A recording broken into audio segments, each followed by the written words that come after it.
Hello and welcome back to the Osipczak podcast. Today I am joined by Nick Osipczak. Most people will recognize him or know Nick as a professional MMA fighter or former professional MMA fighter. He was competing in UFC. He was on The Ultimate Fighter. A lot of you will recognize his voice because he is one of the commentary team from the hugely successful British-based professional grappling promotion Polaris. But he's done loads of other really cool stuff as well. So I really enjoyed chatting to him. He was I guess maybe you call a professional gambler at one point. He has got into Tai Chi. He does art and he also runs a CBD company as well. So we had loads of different subjects to talk about. Really enjoyed chatting to Nick. Super interesting guy. And I hope you guys enjoy listening. Check it out. Cool, dude. Let's do it. Let's do it. How you been? Very good. Thank you for joining me. Pleasure. Let's go straight into it, man. Tell me a bit about your training background. Because I know that you come from what would be considered a different martial art background. It didn't start that differently because it was Kung Fu, Shaolin Kung Fu for 2 years when I was at uni. Now there's quite a lot of people that started in Kung Fu. And then where it went really different was after I stopped competing in UFC, and that's when I went to Tai Chi, and that is a lot rarer. But yeah, I mean, there's a surprising amount of high-level MMA people with a traditional martial arts background. So, how did you get into? You were doing what martial arts? Shaolin Kung Fu. Yeah. How did I get into it? Yeah. Well, so I was 18 at the time. I had just digging the action films, right? No, a little bit. I mean, 99% of people who have done Kung Fu were inspired probably by Bruce Lee or David Carradine. Who's that? What? I'm serious. David Carradine, Kane, No. From Kung Fu. The TV show Kung Fu. Oh right, okay. Well, that was way before my time, but even I know about that. This is what I'm getting at. If I was 10 years older, probably Bruce Lee would have been my inspiration. I did see a few of the films, but I wasn't like totally obsessed. But I think I got the impression early on that in Kung Fu, you were supposed to be so skillful you didn't really take any damage. Sure. Right? And then I compared that to boxing, which was on our TV sets growing up, and I would regularly see the winners still getting bashed up for 12 rounds. So I think that's where my head was at the time. I'll do the one where the winners don't look like they've gone through some sort of meat grinder. Exactly. And I guess that was also pointing very early on to me kind of appreciating the skill and the art to martial arts rather than just going into it to have a fight. Yeah. So, yeah, I think there's definitely... That's interesting. I think you can kind of split everyone into two different categories. They're normally, people who want to go into MMA because they want to ruck. Yeah. And then that comes first, and then the skill comes around that. That's it. Whereas I guess you went in wanting to learn them as a martial art opposed to a fighting art. Yeah, I mean, growing up, I had a brother 2 years older than me, so I guess like the emphasis was on self-defense. How do I not get beaten up? How do I protect myself? Yeah. Rather than let's go. I wasn't someone going on the rugby field at school. I didn't like contact sports, believe it or not, when I was growing up. So it was definitely more coming from a place of self-defense and reducing risk and minimizing injury and all that stuff. Sure. Okay, sweet. So kind of talk us. Obviously, you didn't go into MMA purely with that Kung Fu background. Well, no, I went into an MMA gym with that Kung Fu background, and I quickly got taken down and manhandled. What was that like? Was that because we see videos of the MMA guy versus the Kung Fu guy? Was that basically what it was? Not really, because it wasn't. I didn't go for a sparring session, right? I went to the jiu-jitsu class or the wrestling class.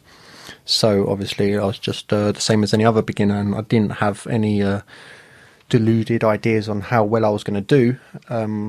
Because you imagine that a lot of people probably do. Yeah, they do. Well, how long were you training Kung Fu? 2 years. So it's not very long. Not very long, but it was enough for me to get good enough to win the national tournament in the open weight, which made me also realise how, I was a big fish in a small pond, and I needed to actually go and test myself against. So what were you competing in? It was push hands. No. It was sparring, but you could. There were very weird rules. You could kick to the head, but you couldn't punch to the head, for example. Okay. Which that's like karate, though, isn't it? There's different karates, different rules. Okay, Even the same styles will have different rules. Now, I can't knock it completely, because what that did was, look at someone like Michael Page, right? He's an amazing fighter, in my opinion, probably the best striker in the world at welterweight. Now, he's come from point fighting, and I think you can't kick below the waist in that. And but look how effective he is now in full contact fighting. So something like, all right, you can't punch to the head, but you can kick to the head. All right, your punches are going to be pretty useless, and so is your ability to defend them. But on the flip side, you're going to get pretty good at kicking people in the head, because that's more what the game is formed around now. So, pros and cons to all of it, but definitely. So you were good at kicking people in the head?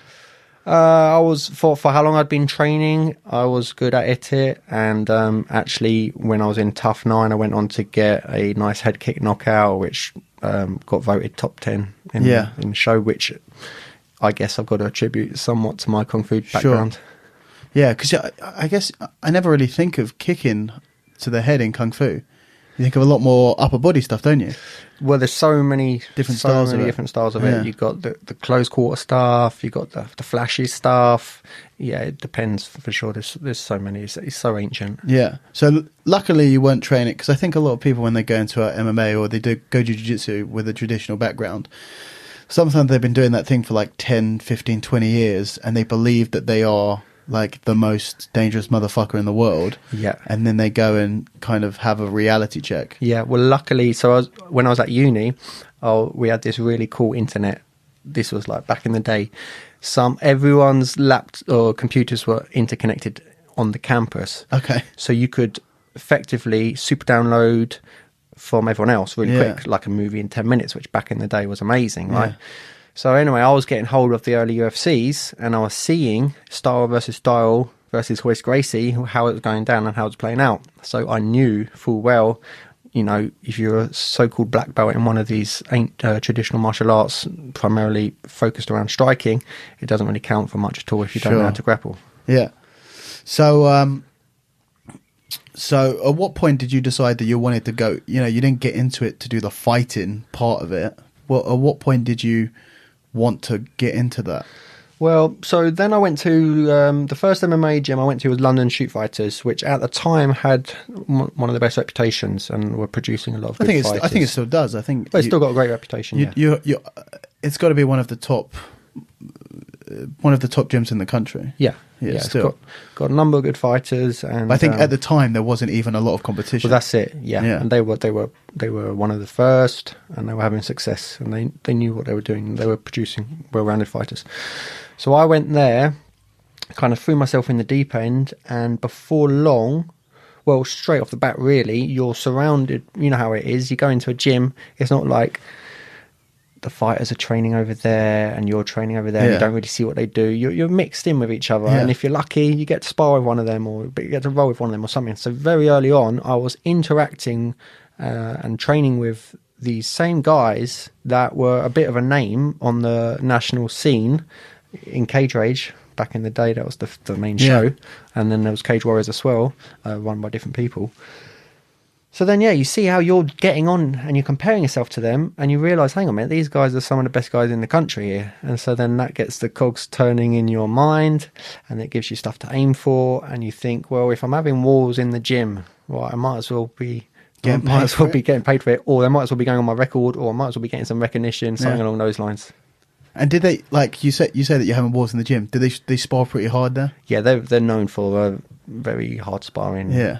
I don't know if they still do it that way, but certainly they had a reputation back in the day. I think for that. Like some places just fight basically. Well, let's put it this way: the first time I ever did MMA sparring in my life, they put me in a cage, which again is intimidating enough, against Gene Silver, who had just headlined Pride or Bushido against Takanori Gomi, and they just said fight, and he was going for it. So they just said go for it. Yeah. That was the first time I'd ever done an MMA sparring. I remember watching like the old shootbox videos. Yeah, they were fucking savages. Like, it's no surprise all those guys are fucked now. Yeah, because they used to just fight. Yeah. So you see, like, a guy might have 30 fights on his record, but he's fighting 4 times a night, 5 days a week in the gym. Yeah. No wonder they're all fucked up. Yeah, so I often think of Ken Shamrock when I hear the term shootboxing. He was the style that he represented shootboxing, and you can only imagine what kind of mess he's in these days. Yeah. And he's probably still got the same mentality Probably. that he had 20 years ago Yeah. about how you should train. And I Yeah. think it's evolved a bit since then. So you were pretty successful with the old MMA thing, right? Yeah, I did. You went all right. into TUF. Well, Yeah. you had. I was looking at some of your history stuff, and it said for a load of your early fights, you were challenging people to winner takes all Yeah. with the prize money. Yeah, so there was two things going on there. One, I used to love gambling. That was Oh, really? a big part of my life, and I actually, lived off it for Really? a while. Yeah, and that's how I funded my training. Okay, hold up. I'm not going to let you get away with that quickly. Okay. Slow down. So you were doing, you know what? I fucking knew this about you and I completely forgot about it. And I'm really, really glad that you brought it up. So you play poker. Poker was primarily the thing I gambled on the most, but I went to a school where it was it was a grammar school, and basically there was a lot of competitive people in there who all rated their own intelligence. So gambling was our way of competing against each other. So I was anything? Or? In anything, literally. And Like what? Whatever you could think of, we would bet on it. You could just make up a bet, and you'd have someone take you up on it. Whether it was who can throw a coin nearest to the wall, how many pages in a book, to physical challenges, downing pints of water or whatever you can think of. Yeah, we were betting, and we're talking hundreds of pounds here. So then that led... I'm not sure. You said like people were trying to work out who was more intelligent. I'm not sure how much intelligence is involved in that. So, well, the sounds intelligence like quite the opposite. on laying the bets. You see, Okay, you don't have to be the one doing these silly things. You've got to be making money off of it. So so cards was a big part of it, and poker and all that stuff. And then later on, it started the boom of the online poker industry, and that's when I was at uni. And so I was playing online at uni, and it was easy pickings because it was the start of the bubble, and all these different companies were launching and giving out promotions, and then everyone was playing even though I didn't really know how to play, and they were playing at the wrong stakes because they didn't know what they were doing. So it was easy pickings. And then later on, it became harder and harder, but it also became more and more of a job because I was sitting in front of a screen for 4 or 5 hours a day. Really? And it took the fun out of it because now you're just playing statistics and a formula running through your mind, like, oh, this happens, I do this. So you weren't going to casinos? You weren't doing like the poker series or stuff like that? No, that was... I played a little bit, but my thing was heads up one-on-one, which again is kind of linked. What is that? I'm not right, so poker. you could, if let's say we were playing poker, you could play a tournament where 1,000 people enter, 10,000 people enter, and you're trying to get top 10 or ideally win it. Yeah. Or you can play a 6-person table, or you can play heads up. Heads up is one-on-one, right? So there's a lot of psychology involved, and it doesn't really matter what your cards are. You're betting against their cards in a way. So I like that. That was my thing, one-on-one, and again, that's... I guess like a massive part. Like I've never played a proper game of poker. Like I'm not a big gambler or anything like that. Obviously, I get how it works, and I've watched films, which is where most of my knowledge about poker comes from. But obviously, a massive part of it when you're playing in person is the like reading the person. Yeah. And when you play online, that's completely taken away. Exactly, and that's why I fell out of love with it, because it was too. Because you imagine, like, if you're big into the statistics, then actually that's the perfect way to play because you don't have to worry about the tells. You don't have to worry about reading people, people reading you. Yeah. But actually, you found that boring. I found it boring, and I don't know if it's a rumour, but I suspect it's more than a rumour. People would just create bots and run the bots online. So they're programming on how to win. Like, when you play a chess bot. Yeah. So now you're in the back of your mind is, am I playing a bot here? And then again... Holy shit, I never even fucking thought about that. Yeah, it makes sense, doesn't it? And they could be playing 100 different tables at once, just taking a 1% edge on average and just raking in the money. But that is that a thing? Yeah, I'm sure it is. I mean, I haven't looked into it deeply enough. But they can't say that it's a thing, can they? Well, I don't know. Because surely, if that's a thing, then that whole industry's fucked. Yeah, it would probably scare a lot of people off. But I don't even know what the industry's like now because I know different countries change their rules depending on tax and everything like that. So I've been out of it for so many years now. I don't know what stage it's at. Yeah, because if you get like computer programs are just so superior to humans in pretty much anything you can make them do. So yeah, I don't know. Have you Do you play any other games? Do you play like chess or anything? Chess is my favourite game. Do you play chess? Yeah, I love it, but I don't get to play it enough. I have a chessboard here, you know. Okay, I don't think that's going to make for good viewing on the podcast. Oh no, but maybe afterwards if we've got time. I'm really bad at chess. Okay. Yeah, I'm really bad at chess. I love Like it. don't take. I'm good at the Mario Kart, bad at the chess. So we'll do both. But I watched this. If you haven't seen it already, there's this documentary on Netflix called AlphaGo. Okay. It's about Go. Do you know Go, the game? Yeah, It's but like I've never played it. It's like It's a square one with and you the go around the little- edge. Yeah, with the where you go like everywhere. You basically play with these little like pebbles, but it's meant to be like 1,000 times more complex than chess in like the number of variations that you can have. So obviously, years ago they made a robot that could defeat the best grandmaster at chess. Yeah. But they basically said that it would be impossible to make a robot that would be able to beat the grandmaster at Go. Yeah. And the documentary is about that. Is it an English game? It's a Chinese game. Oh, okay. I think it's like the oldest game Right, I've in the heard world. of that, I think it's older than chess, but it's super complex. Obviously, it's simple to understand how to play, very difficult to get good at. Okay. Not dissimilar to chess or anything else. Yeah. But if you check it, like very very good documentary. If you're listening, or if you obviously AlphaGo. AlphaGo. I watched it on Netflix. Okay. Really really good. Mental, like it's terrifying. It's terrifying that because then it comes to. The whole thing with Go is like there's an amount of creativity. Yeah, like you can teach a robot to be like analytical and logical, but can you teach it to do things that are beautiful, or that we consider to be beautiful, like that, Artistic. Like yeah, like can you teach a robot to paint a beautiful picture? Yeah. And no, that is I think so many humans in general believe that is something we'll always have over robots. Yeah. Is that they won't be able to they don't have a soul. Yeah. So they can do all of the math stuff, so they can work out calculations that we'll never be able to work out in a fraction of a second, but they never have a soul. They can't do things that are based on soul, like art, like poetry, like stuff like that. Yeah. But then people are starting to basically go, you know what, actually if you program it to do it and they're smart, the robot, the processors are smart enough, they can probably just do anything. Yeah. Which is completely terrifying. Yeah. Because they had like not that I want to talk about artificial intelligence too much, but then do you know about like the oh god, what's the guy called who broke the Enigma code?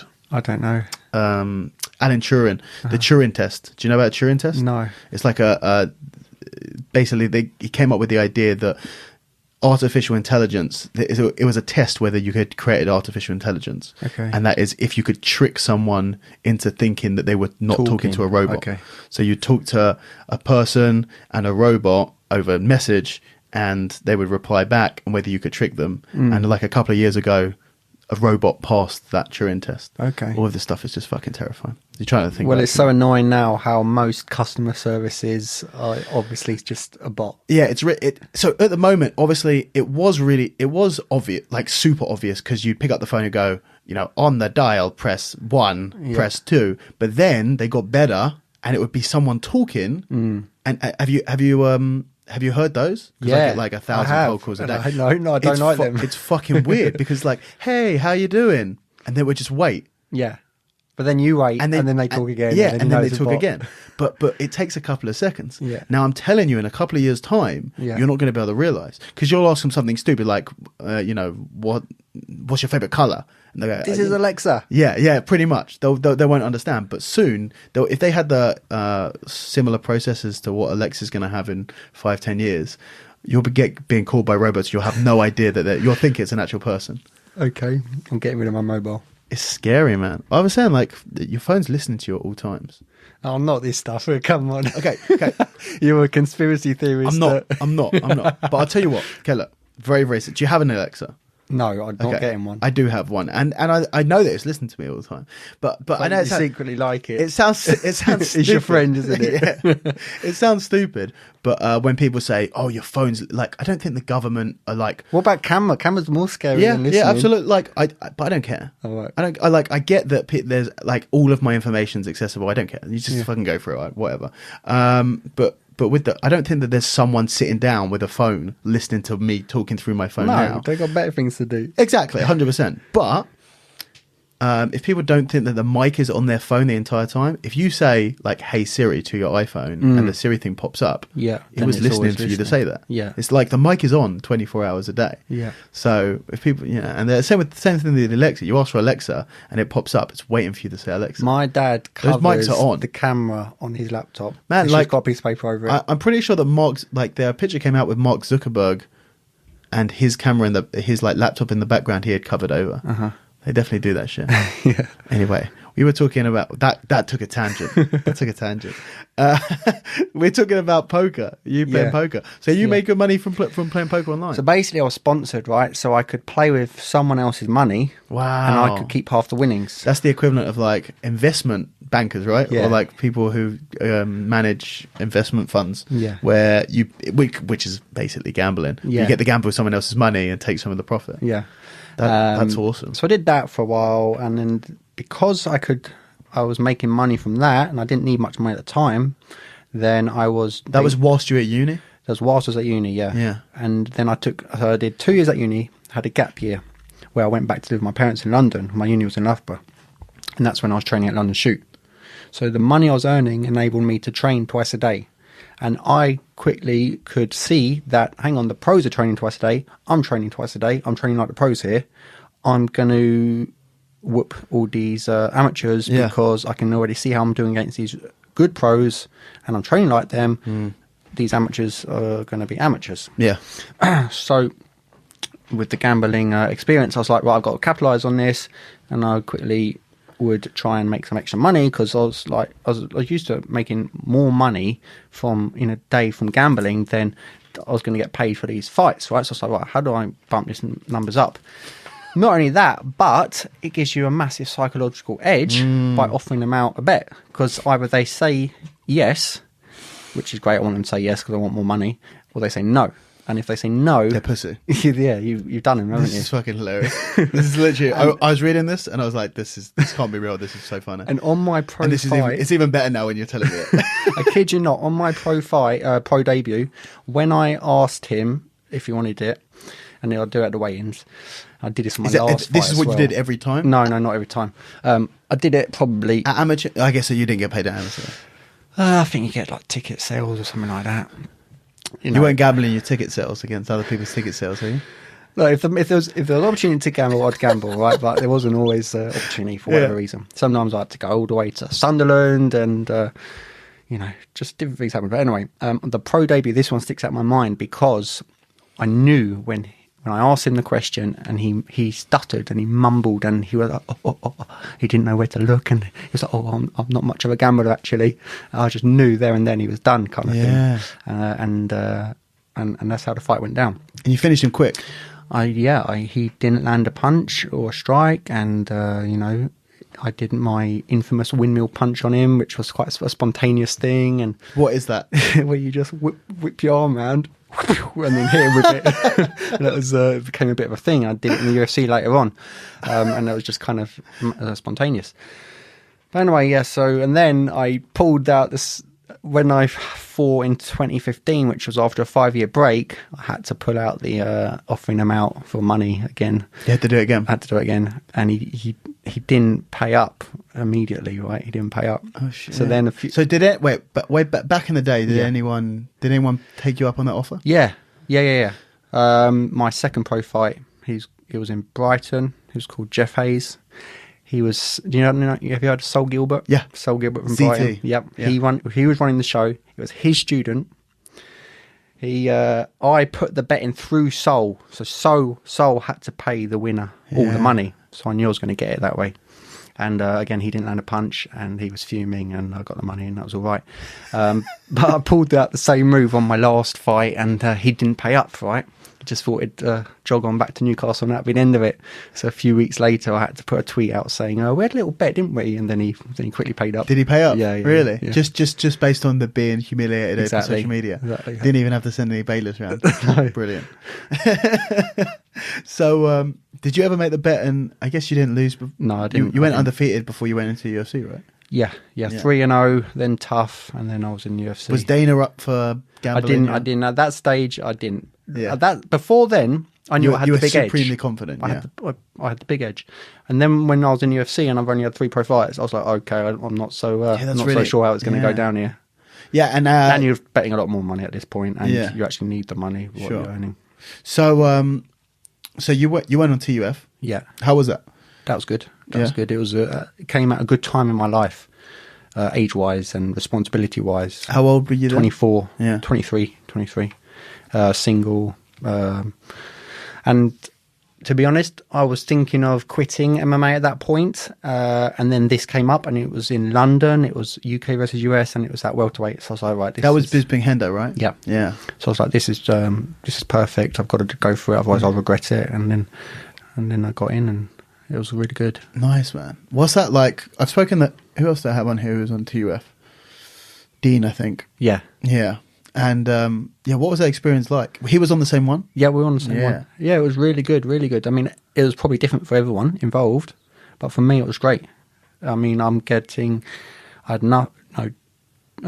fully took advantage of the opportunity. So I was relishing the training with all these other good guys from good teams that I'd heard of and I'd been following, and I learned so much about how, it's access to information, right? Yeah. And so it's like bring in all these different skills, take the best of it all, and it's like super download it in a few weeks.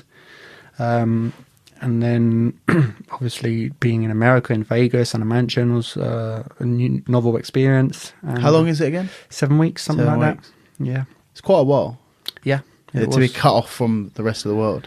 Yeah, but as I say, like, it would have been totally different if I was in a relationship or I had kids, but I was young and free. So for me, who gives a shit? Yes, that was having fun doing what you want. Yeah, but I could see some of the other guys were feeling it very early on, some of them, and that was messing with their heads big time. And it was such a massive mental game in there, It wasn't about who had the skills so much, or it was about who could last. Psychologically. Yeah, exactly. Yeah, and I was using my experience of gambling to gain as much edge as I could in the house, whether we were playing pool and betting on it or chess and betting on it. That was going to be my next question. Did you bet a lot? Yeah. And I was, in a way, like just... I think Dean was telling me about... I was betting on pool and chess and everything. Yeah. You were betting like tokens that you made, and then because you didn't have any money, we were getting a lot of tap out gear. Tap Out was sponsoring the show, and so I was winning all the other tap out gear. Oh, you were gambling the clothes. Yeah, you're just gambling with shit that you could find, basically. Well, I'd gamble. I won some money as well, but most of them were just trying to lose the clothes only.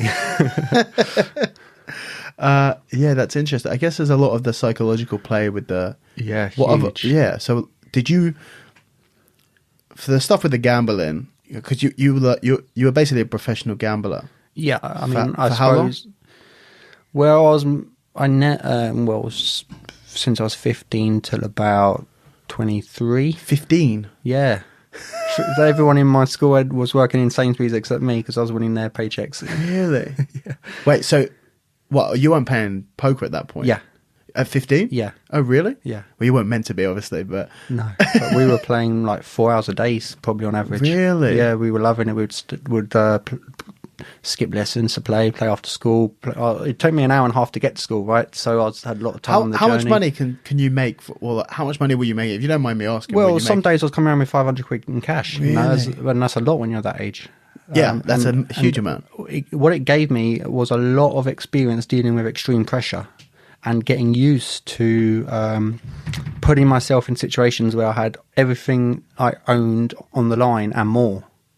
And that paid invaluable dividends later on, because when you're fighting, you're putting it all on the line. Yeah. And it's knowing how to stay calm under that pressure, how to contain your emotions and not give away tails, and make rational, logical decisions under this pressure. Yeah, well, I was going to ask, kind of, obviously you started so young. Was all of the positive things from gambling, in terms of the abilities that or the experience that you gained, or let's say the abilities, were those things something that you just happened to have when you started, which is where you took to it, or is it something that you actively developed over your gambling career? Well, difficult one to answer, but certainly I improved over time through experience, same way you would with anything, but I don't know how much that was inevitable or how much I consciously contributed to my learning. I'd certainly, let's say playing pool, that was something we bet on a lot. So I got a pool table in my bedroom and I practiced hours a day, and that was one of the first things I tried to master, you know, and then I would use those enhanced skills to win more money. Yeah. But you hustle people. Yeah. You pretend to be shit. And then... Yeah. I could beat people with my left arm. I could beat people with one arm. I always wish that I was good enough at something that I could hustle someone. You are good enough at jiu-jitsu. Yeah, so what you got to do is you got to limp down the street, acting a little bit retarded. Yeah, and then there you go, you're away. Yeah. I you know what? I had a pool table in my room when I was younger. I give myself the crown as the worst pool player in the world who has a pool table in their bedroom. But did you practice? No. Yeah, but you probably didn't love it, and it probably wasn't big enough incentive to practice. Yeah. But if you knew you could make a fair bit of money out of it, and all your friends... Did you make a lot of money just with your mates? Or? Yeah. Really? Yeah. God damn it, there must be some rich kids knocking about. Well, we would then spend it all in the pub on the weekend. Yeah. So it was just funding the unhealthy lifestyle at that point. Yeah, you imagine that, I guess, when you grow up, you have a different view on risk and stuff like that when from such a young age. Yeah. When you're risking stuff. Yeah. Opposed to a lot of people, they don't have to really risk anything until they have something, which is a lot later on in life. Yeah, but I still love putting it all on the line. You know, having that fear make you really got to get it right. There's like an adrenaline rush there. Yeah, not only that though, but I think it brings out the best. The pressure. Yeah. Some people fold under pressure. Some people kind of excel under pressure. Yeah. You found yourself the latter. Yeah. And I remember Conor McGregor in one of the UFC build-ups was saying he gets loads of money from a UFC fight, and he spends it straight away. Every last dollar. So he has to win it, the bonus again, and he has to have that desperation, that hunger to go out and win it. And I think I'm right in saying Fedor that was a big thing for him, knowing that he came from such poverty. Yeah. That he had to, that he never wanted to go back. So he was using that to motivate himself. And, you know, as you get older and you go through different phases, different things motivate you, but you got to have something motivating you if you're competing at that level. Yeah. Yeah, you know, that's one thing when it comes to pressure. I remember watching the build-up to... it wasn't a build-up, it was the Conor McGregor documentary. I can't remember what it's called. Notorious? Yeah, I think that's what it is. And I was watching, I was like, man, like the pressure on this guy must be incomparable. There can't be any more pressure on any athlete in the world. There really can't be. Because nobody, he is one of the biggest stars in the world at the moment. He talks this massive game. There can't be, because you automatically have the pressure put onto you. If you're the best, but if you're the champ in any sport, the pressure's on you. But that's just the pressure. Then he goes, no, I'm going to talk a big game. I'm going to tell him that I'm going to knock him out in the second round. He puts all of this pressure on him. I think he's playing with it. And I think that's part of his success is he's not seeing it as pressure and he's not seeing it as something opposing him, but he's working with it and he's creating with it. And that's part of his success. But, you know, on the flip side, you can see what it did to someone like Ronda Rousey, who was in this very similar situation in terms of, you know, the face of the sport, helped her reach a new level. And then, you know, her last two fights were pretty devastating. But I think it's his approach to it and his very positive outlook and his belief in the power of attraction and all that intention setting, which, you know, has played a big role in his success. Yeah, and the I think it's a great example because Rousey was kind of just before Conor. Yeah. Kind of they kind of crossed over a little bit in their stardom. Obviously, Conor's still really big, even though he hasn't fought for a while. But Rousey was huge. Yeah. Just before Conor got really big, and then she had this incomprehensible fall from grace. I know. I feel a bit bad for her still. Like insane. I've never ever seen so many people turn on someone as quick as they turn on Ronda Rousey. And for her to go, well, even putting that side of how people have turned on her, just how she must feel about her own performances and the last couple of results must be devastating. But the big difference between the two, like they both took a very, very big loss. Obviously, the home loss and the Diaz loss. Yeah. But they handled it completely differently. Like Ronda Rousey, head down, ran away, went offline, disappeared. Yeah. Conor McGregor, he's the better man. Well done. You got it today. Nice work. We'll work on it. Yeah. And everyone was like, holy shit. Like, he almost had more credit in some areas, definitely. His stock went down a little bit because when you go in with that invincible aura, you have to stay invincible. His stock went down a little bit. But in some areas, it went up. Like, fuck me. He can take a loss and he's fine. He's ready to come back. No, that was super impressive. That not only did he take the loss, he wanted quickly a rematch to avenge it. And he believed he could, and he actually pulled it off. So... well, you know, he's definitely obviously gone down in the history books forever. Man, just before we get back to you, because we're talking about MMA and obviously you've been in that, let's quickly, I don't even, you know what, it's like, we shouldn't talk about it because this isn't going to go out in time. Okay. It's not going to go out in time before we record. This is going to go out in like probably a month because I'm in Japan this is going to make no sense when people listen to this because the time is going to be so off. I was going to talk about Khabib and Holloway and stuff like that, but literally pointless, so we won't bother. So Japan for Polaris, right? For Quintet. Okay. So this is Sakuraba's thing. Sakuraba's thing, yeah. Is it his first one? Yeah, it's the first time they've ever done this team grappling. So Quintet meaning 5 from each team. Exactly. How many teams? 4 teams. So England? No, it's just Polaris? It's a judo team, sambo team, the Polaris Dream team, and the Halo team, which is Sakuraba's team. Okay. So yeah, and what kind of rules is it? It's 8-minute matches, unless there's a 20-kilo weight difference, and then it's a 4-minute match. There's no close guard, no heel hooks. There's no points. If there's no sub, then you're both out. If someone submits the other person, then the person who lost is out, and the person who submitted them stays on, fights the next person. So it's the last man standing from each team wins. Yes. So I'm going to compete against, obviously when people listen to this all will have happened, but I'm going to compete, the Polaris team is going to compete against the Sambo team, whilst the Judo team competes against Sakuraba's team, and then whoever is basically the last man standing, once one of the teams is eliminated completely, the other team will then advance, both teams will advance, and they'll compete in the finals. Is this is the Sambo team from Russia? They're all Lithuanian. Okay, so they're going to be a bit annoyed about the no heel hooks. Yes, and I imagine Craig Jones is going to be as well. And is the judo guys wearing a gi? No, all no gi. Okay, so they're going to be upset about the no gi stuff. Yeah. Are you going to wear your singlet? I can't. I'm going to wear it I'm going to do a press conference, the open workout. I'm going to wear my singlet for the open workout, but we have a uniform, unfortunately. Okay. Yeah. They're going to really love you over there in Japan. I hope so, man. You're going to have to play it up a bit more than normal. Yeah, I'm going to. I'm really, really looking forward to it. Yeah. Obviously, when people hear this, I will have already done. Are you doing any squad training as with the other guys from Polaris? I don't know. We're going to get out there on...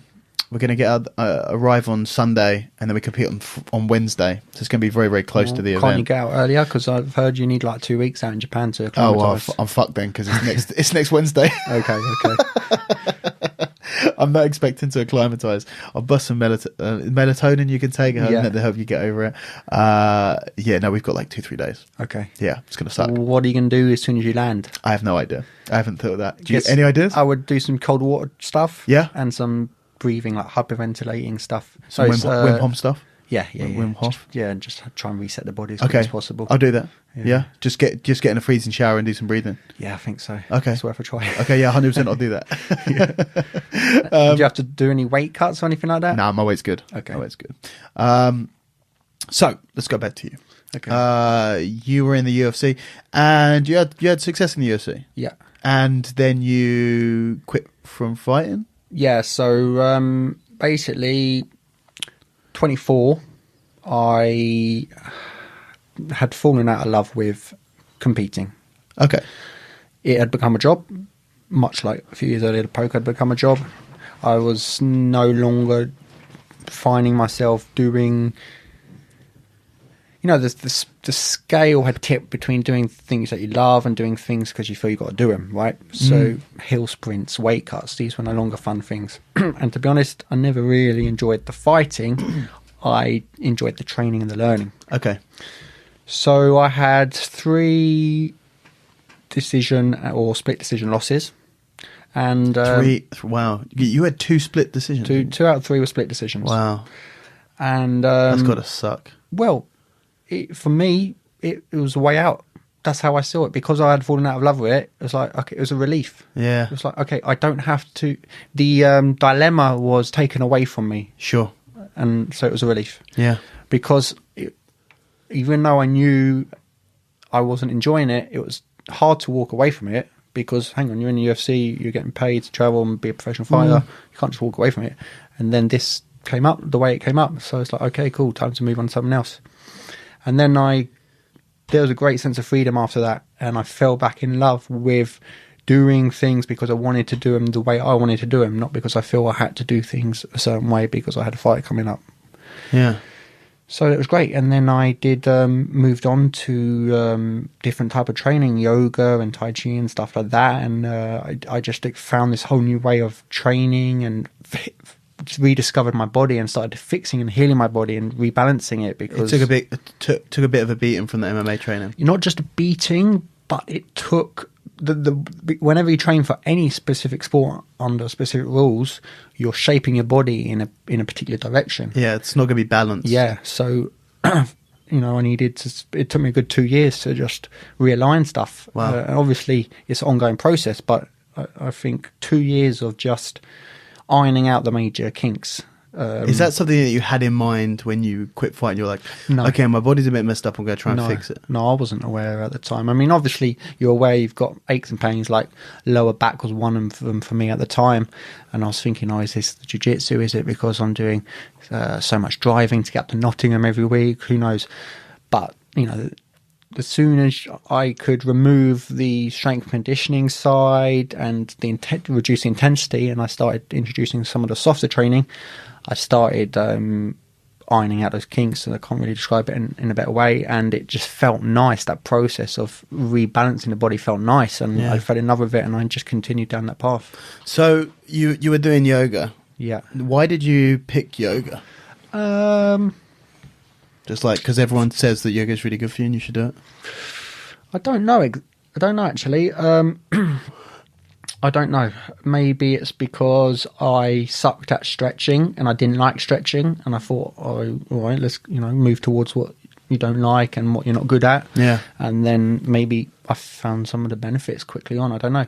What I do know is one of my strategies at the time was, this yoga place is doing a 2-week free pass, go as many classes as you want in 2 weeks for X amount of money. Okay, so I'll go do that. And I quickly went, lots of different teachers, lots of different styles. And then I did it in the next place. And then I quickly amassed a lot of information in terms of what is out there in the yoga world.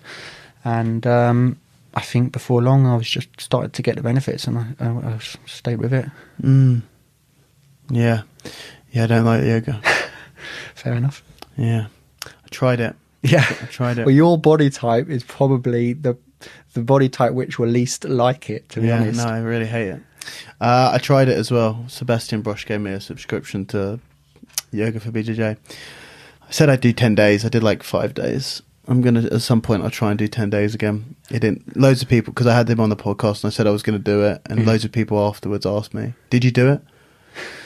But the funny thing is, if you would have like maybe done the full 10 days, then maybe you would have liked it. But who knows? And there's no point forcing yourself down that route. But the first 2 or 3 days were great. Okay. And then I was like, forgot to do it one day, and then I'll try again another time. Yeah. There'll be an update of this. But for the moment, not so much. And then you got into Tai Chi as well. Yeah. So why did you do that? Why Is that did kind I of do going that? back to your traditional roots? What happened was, when I was 26, I did ayahuasca, which is, I don't know if you've heard of it. Yes. Okay. I've spoken to Nick Gregoriadis about this. Okay. Yeah. Let's talk about it, man. Okay. Let's do it. Let's fucking do this shit. Love it. So, ayahuasca is a traditional, ancient Amazonian ceremony which involves plant medicine, or more specifically, ayahuasca, which is the name of the plant medicine. Okay, so I did it, and that put me on to Tai Chi. Really?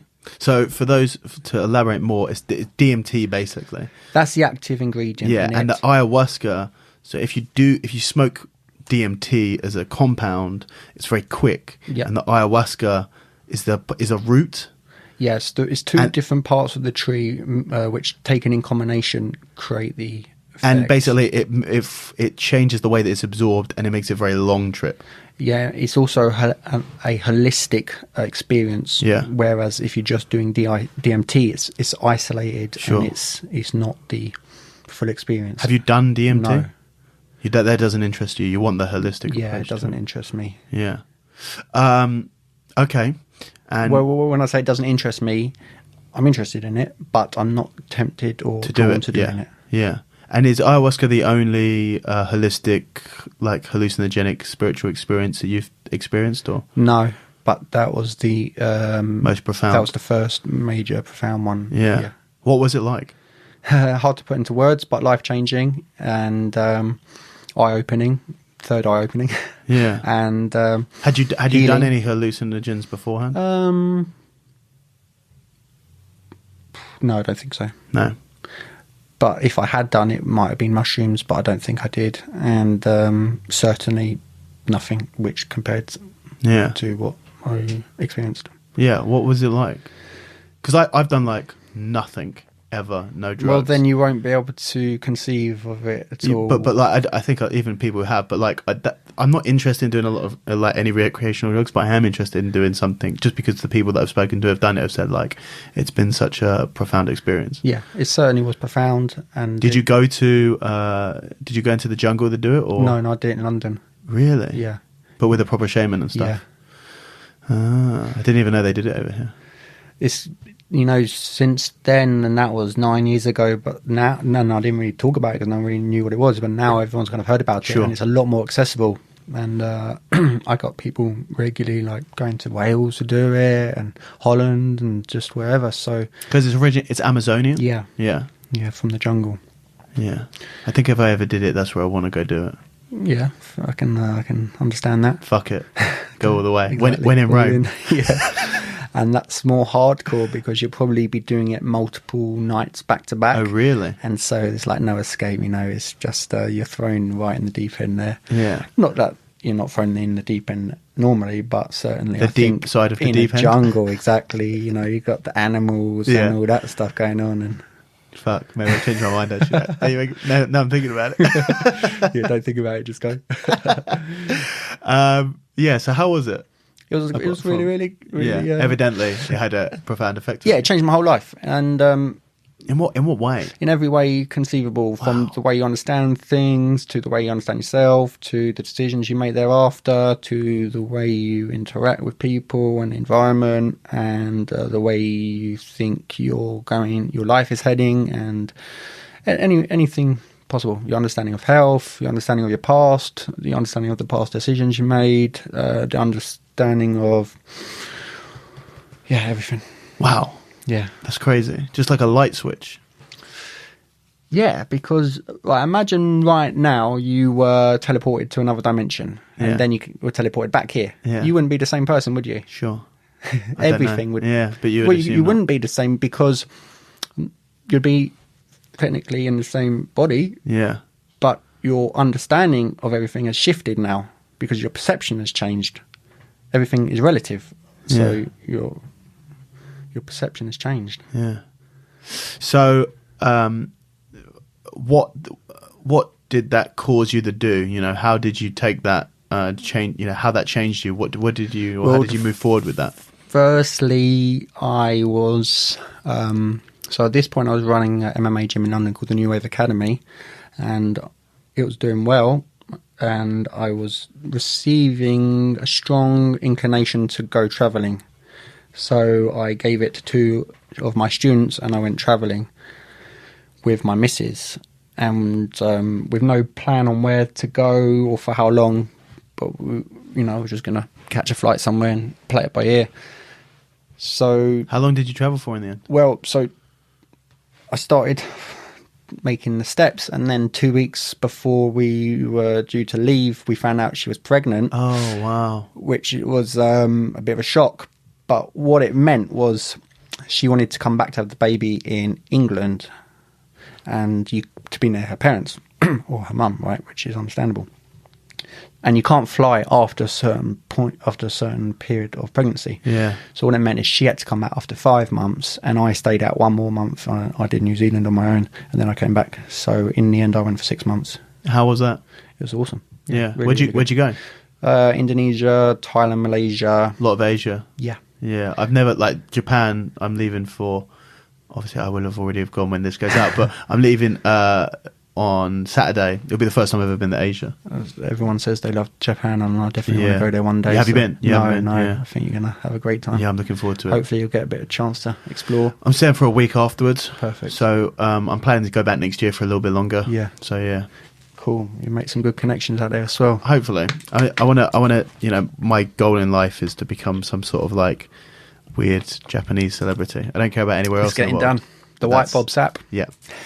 Yeah, that's exactly what I want to be. The White Bob Sap. You can have a video game. You can have a comic book. Game. I'm gonna see if I can get hooked up with like a some sort of game show. I want to do a game like as a contestant, just do some mad shit like Takeshi's Castle or something. You're gonna host it. Well, you know what? Maybe one day we'll be looking back on this, and when I'm hosting, you have to do an ape version of Ninja Warrior, where it's not about climbing and stuff; it's about breaking through walls. Yeah, exactly. Look, this is happening already. Cool, man. So then you went traveling, you came back. Yes. So that traveling was a very formative period for me, because I had enough money to not care about money, and I had no responsibilities. But you were about to come back to one. Exactly. Yeah. But I figured I'd deal with that as and when. Yeah. So that 6 months, I could really just do a lot of things which I couldn't previously do, or you just can't normally do when you're living your everyday life. So I could meditate a lot more, I could read a lot more, I could just be healthier generally, because I'm in the sun, I'm in the sea, I'm eating fresh fruit, local food, whatever. So that was really and during that period I was also kind of getting to grips with what I felt my journey was going to be and the direction I was heading and stuff like that. And basically, and then it was a case of coming back and then living that out and not being scared or worried about whether it could be done, or whether I was good enough for it or capable of it, but just trusting it and then letting it unfold. And that's how I've tried to live my life since. And it's going. How long ago was that? That was when I was 28, and I'm now 33. And also, what's interesting, when I came back, I was coming back to no job, no car, no money, nowhere to live, and I had my first baby coming in 2 months. Wow. So it was a big challenge in some respects, and that really forced me to, and again, this was that pressure we were talking about before, and it was just, okay, embrace it. But you knew that was going to be the case. Yeah. That's what I like a lot of people might find themselves in that situation, but something's happened, like they've been fired from a job, and that's meant that they've lost their house, they've got nowhere to live. But you were like living it up in Indonesia, and you were like, you knew that when you got back you were going to have a lot of pressure on you. You were going to be you had to do something. But you were like, yeah, cool, I can do I like the pressure stuff. Yeah.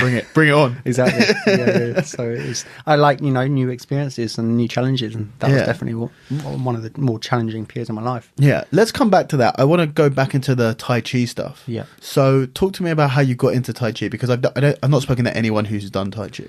Yeah. So when I was studying MMA, I had read a book about the internal martial arts. Now, the Tai Chi falls under the category of internal martial arts.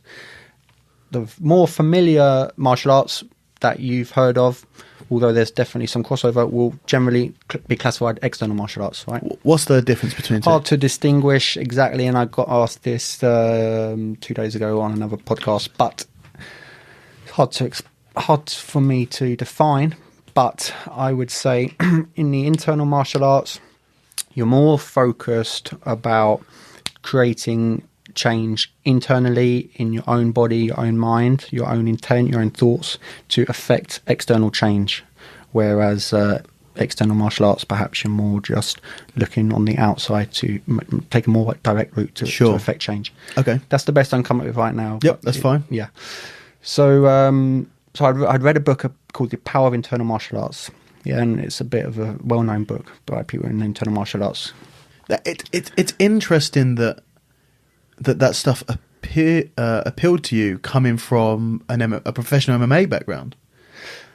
But I'd also come from a Kung Fu background, and I'd also come from a non-martial art background for 18 years before I started martial arts. So you feel that even though you went through a professional martial arts career through the UFC, you still retained a lot of that traditional martial art background? No. What I'm saying is I remained open to there being more information and possibility and potential out there than what we see on a day-to-day basis and are exposed to. Okay. So anyway, I read that book, but I remember thinking, wow, this book is talking about some crazy stuff. Why would someone write a whole book and just make it all up? There must be some truth. And even if 1% of this stuff is true, it's a game changer, okay? Anyway, I wasn't ready to implement this because I had a fight and then another fight and another fight. And that's like, right, I got pushed that to one side and for a few years because I've got a fight coming up, I got prioritized. Yeah. And then when I had the ayahuasca experience, immediately I understood what that book was talking about, and I understood what chi was, and I understood we were only using a fraction of our potential, both physically and mentally and spiritually and everything. And then I was like, right, I'm making the transition. I'm going to dedicate myself to this. And I knew it. They say it takes 10 to 20 years to actually get the internal martial arts to be able to do it. I was like, well, I'm going for it. Why not? So when they say get the internal martial arts? To be able to do it, to be able to perform it, to embody it. To master it? Yeah, I don't know if I would use the word master, but let's kind of say the way reach a brown belt level equivalent. But kind of the way that you're implying is that that there's like you're working to nothing, and then it will come. Yeah, kind of. So like that's that. not like a brown belt level, because you know the brown belt isn't. There's no jump, right? It's all gradual. From your first day in the gym to your black belt, there's no big leap. It's gradual. But you're saying that kind of you work to something and then it comes. Yeah, I don't know. I mean, obviously, I'm getting better every 6 months at it. I'm getting better every 6 months at it, but I also feel like I'm probably, I guess, 3 years away from there being a bit of a quantum leap in my understanding and ability to perform what I'm working on. So what sort of stuff are you working on? A lot of stuff which wouldn't make sense to most martial artists. A big part of my practice is called standing practice, and I literally stand in a particular position for 5 minutes, 15 minutes, 25 minutes, and I'm just working on alignment and release and bodily awareness stuff and things like that. Wow. And what's the goal of something like that? Is it just to understand your body a bit better? Yeah, that's a big part of it. You're trying to improve the structure of the body, the alignment, which starts with the skeleton, but then all the flesh has to fall into place, and for it to fall into place it has to be able to release deeper and deeper layers of tension, which is no easy task. When you're looking at something like yoga, flexibility, for example, it's not just lengthening and stretching the tissue, it's releasing it. And the mind has to release and relax and let go for the tissue to release and relax and let go. But for internal martial arts, you're trying to sink everything down towards the ground, for example. So that's a big part of it. That's really interesting, man, because there's such a contrast from what you expect from someone with your background on paper. Yeah. You know, it's just it's you expect this to come from someone who hasn't done what you've done. Yeah. Very, very interesting. And what is the appeal of being able to do the stuff? You said that you read this book, and if 1% was true, it's a game changer. What sort of stuff are we talking here? We're talking becoming far more efficient and far more powerful. So physically powerful? Yeah. Really? Yeah, because my understanding, and it changes all the time, is it's about learning how to utilize your fascia. I don't know if you're familiar with fascia, but we've got a lot of it in our body.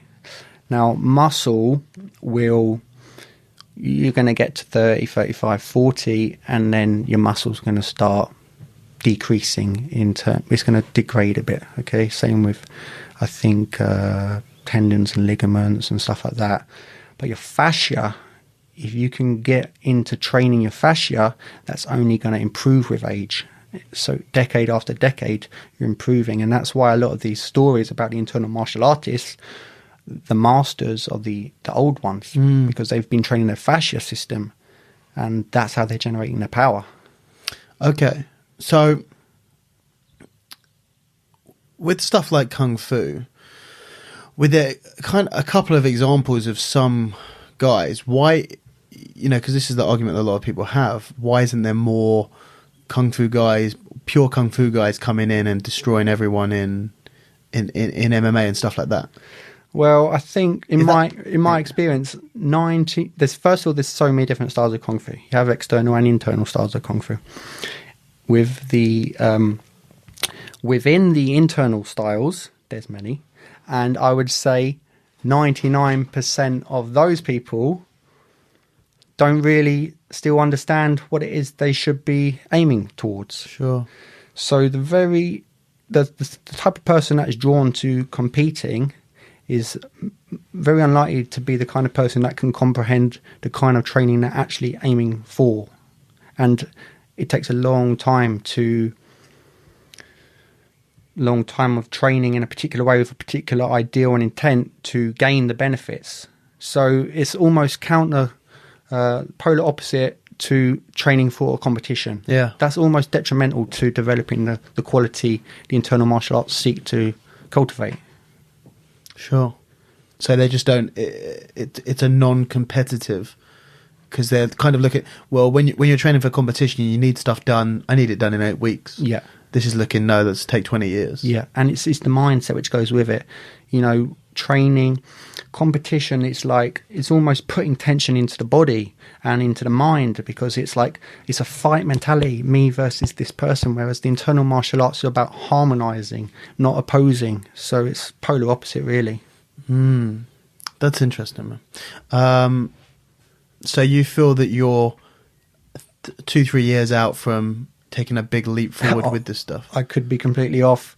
It could be arrogant. It could be naive. But I'm hoping, I like to think there will be a bit of a shift in 2 or 3 years more if I continue practicing the way I'm practicing. And you're training all this is there any martial arts, like external, from what you've kind of said, from my understanding of what you've said anyway, the internal stuff is the stuff that you're doing, trying to train the body physically and mentally and all of that stuff, and then the external part of the Tai Chi would be the techniques and the fighting style of it?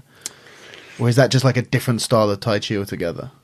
The thing is, you don't really, like, animals don't study techniques, right? We wanted to hit on animals earlier. Okay, yeah. But you don't get the father lion teaching the son lion that this is how you throw a hook. Yeah. You just have the father lion teach the son lion how to move, how to be aware, how to hone their instincts. And the son lion can throw the hook. So you don't really think in terms of technique, you just think in terms of principle. Yeah, okay. I'm with you, but the thing is with a lion, and this is like a really interesting conversation. It goes down a very different route, but like animals have they're a lot more instinctual than we are. Uh-huh. I think like they don't have the mental capacity, the complexity in their brain to deviate too far away from what they're internally designed to do, or that what they've evolved to do. They can't deviate too far away from that. So like a lion isn't going to start walking on 2 legs, even if it could anatomically, because its instinct is to do this. The instinct, a lion's not going to go vegan and start eating grass, because it's not going to deviate away from that instinct that much. Whereas with humans, because of the complexities of our brain, we kind of deviate more away from our instincts, and also the fact that what we've evolved to do, that world doesn't exist. Like cities, we're not designed to sit in chairs and talk on microphones and be videoed and drive fast. And Tai Chi comes from the Taoist philosophy, which is what the that logo is all about. It's the Taoist symbol. And it's all about returning to the natural way. So you're trying to think less, and you're trying to feel more, and you're trying to go back to what is innately within us and what is our essence, and remove all the nonsense and overthinking and a lot of the stuff which I think causes a lot of the problems today. So do you, outside of the martial arts, using that philosophy of going back to nature, do you do anything else outside of that? Outside of what? Outside of the Tai Chi practice. Well, kind the Tai Chi is a philosophy, and you try and the better you become at Tai Chi, the more you're living by those principles, and it permeates everything in your life. And that is what is the Ray Spirit brand is about. It's about going back to a natural way, a sustainable way, longevity, health, balance, and ultimately living a more peaceful life because you're harmonizing. Sure. It's very interesting. It's very interesting. How long have you been in the Tai Chi for now? 26 to 33, 9 years. Okay. Wow. And do you go the classes, or is it all self-taught? No, mostly. No, I've got teachers. So You've got teachers? Yeah, I go to see them, and I teach as well. So, I find that helps a lot. But where do you teach? I teach just a local class where I live. I live in a small town out in Oxfordshire. And I just teach also workshops like 3 or 4 times a year internationally. Wow, I had no idea. Yeah, so I've called it Mindful Movements, and it's a mix of Tai Chi, yoga, martial arts, and meditation. And it's just basically I teach Tai Chi, right? But if I call it Tai Chi, no one's going to come. So I call it Mindful Movements, which is a bit more trendy. It's mixing 2 of the buzzwords. Yeah. And I trick them and I get them in and I teach them Tai Chi. And kind of relating it back to your training in the martial arts stuff. So, for example, like your training jiu-jitsu, do you use the stuff from or how do you use the stuff from Tai Chi? My Tai Chi improves my jiu-jitsu because you've got more awareness of your body, so you can move better and you can be more efficient. And by knowing your body better, you know their body better, so you can manipulate their body more. You can read their intent more easily. All these things make you better at jiu-jitsu, even if you're not practicing jiu-jitsu. But I also like to move. I like to stretch on the floor, right? So it's not like I've not been on the floor. Yeah. If I hadn't been on the floor, then I would probably be a lot more rusty. But just by being I wrestle with my kids, for example, so I still know how to move. So again, going back to an animal probably awesome, but they've never taken a jiu-jitsu lesson in their life. Yeah. Like we try and grapple one of these monkeys or something, they're gonna have a good time with you. Yeah. So for me, it's going back to knowing how to move, knowing about space, knowing about your body, knowing about their body. And it's more like, I was going to say it for him, but I don't want to. I want to do it now. The only notes that I have, look, people can read, if they're watching this on youtube.com/raspberry ape, then they can see that this is my notepad where I write extensive notes. And I write research. notes about research about the episode. It just says fighting animals. That's all it says. And not as in like fighting animals, as in us fighting animals. Because Nick came in and the first thing he said was like, I'm sure you have as well, but I've done a lot of thinking about fighting different animals. What sort of thinking have you got? Because I have a few systems. Oh yeah, I have systems. Talk to me. I tried the system, make a systematic approach to fighting animals. Like animals in general, or you got a different system for each animal? It's like a flow chart. Okay. If A, then B. Yeah, exactly. It's like, does it have a horn or something that you can? This is gonna make you sound great. Something That's a John Danaher approach. Something that you can break off to use as a weapon. I feel that if I could break, I might be underestimating how solid some of these things are. You reckon you could rip a horn off? I don't know, mate. Look, I'll tell you a story. I'll tell you a story. I'll tell you a story. This is a true story. So, I have been I've been doing a lot of. I've always done unconventional training in my strength training, but it's going further and further at the moment. Just because, I'm doing the stuff that I've always done, but I've stopped doing the other stuff. Yeah. So I'm not doing squats. Yeah. I'm not doing like the basic stuff. Yeah. Or very, very little of it. A little bit of it. You're but cultivating your own superpowers. Yeah, maybe in a way, I guess.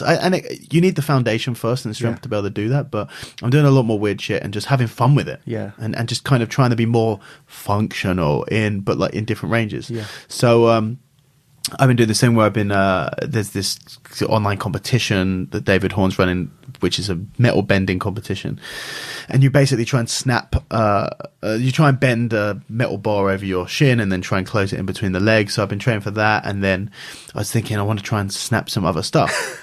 So I thought I want to try and snap a bone. Okay. Now obviously I can't get hold of a human bone, unfortunately. Does it matter how old the bone is? I think if it's really, I think it's the structure can degrade a little bit. I found a horse. What about the bone marrow? Does that? I have no. So I hadn't thought that far into it. It was as simple as like I want to try and bend a bone. I want to try and snap a bone on my shin. Bone marrow is good to eat, right? Oh, it's very good for you. Yeah, it tastes like I make bone broth. It tastes like fucking tastes like sweat. Yeah, don't mind it. But it's meant to be good for you. I need to get into it. But I wanted to try and to break a bone. Ideally, something like maybe start on like a tibia, fibula, and then work to a femur of a human, but couldn't get hold of any very easily. If anyone knows how I could get hold, just go to a butcher's. So I went to a butcher's. Yeah. And I went in there to get some biltong, love me some biltong, and I went in there and I said, do you guys have any cow femurs? And I thought the cow femur was going to be fucking big, right?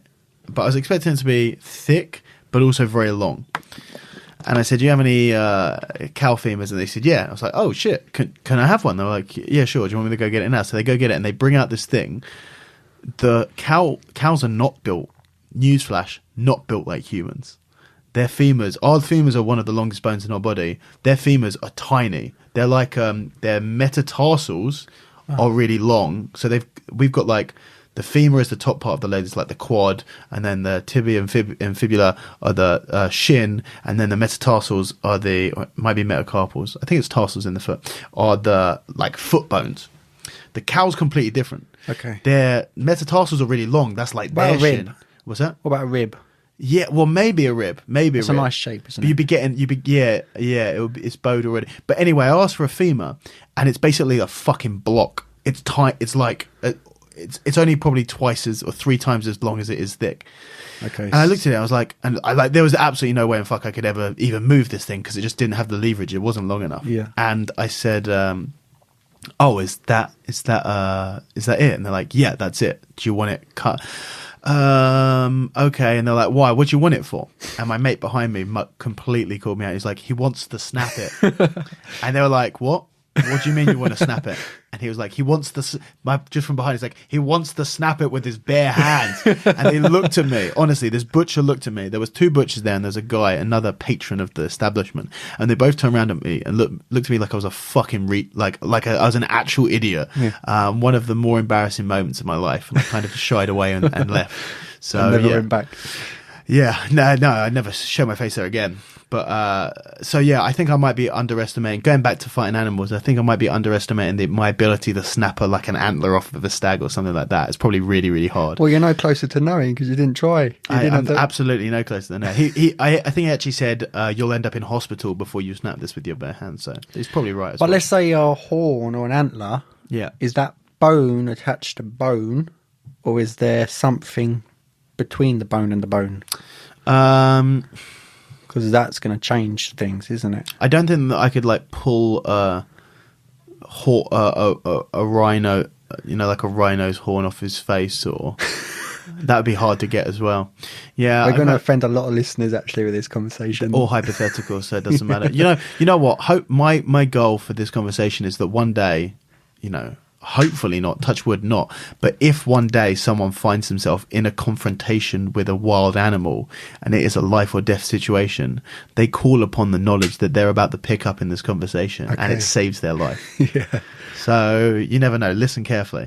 Neither of us are experts in fighting animals, but we're about to give you our best attempt at advice to fight an animal. So it basically went that if you can get something, the goal generally is to try and gouge their eyes out, because that's going to be a huge advantage. If you can snap, let's say I could snap a horn off of something, and then I would use that to gouge the eyes out. And then the other one is essentially if they have a soft underbelly, I would try. So like a crocodile is a great example of a crocodile and their mouth. Yeah, the mandibles are very strong, maxillars are very weak. So if you can get them out, and did you know that if an alligator because alligators are way worse than crocodiles. Okay. Alligators are bigger than crocodiles, but I think crocodiles are a bit more aggressive.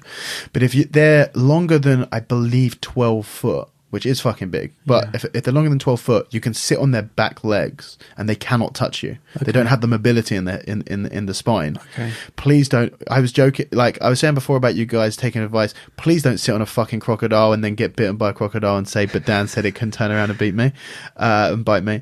But I believe that if it's super long, if you sit on its back legs, it wouldn't be able to touch you. So as long as you can get to its back legs, then you can work your way, keep the mouth closed because they're very strong at closing, very weak at opening.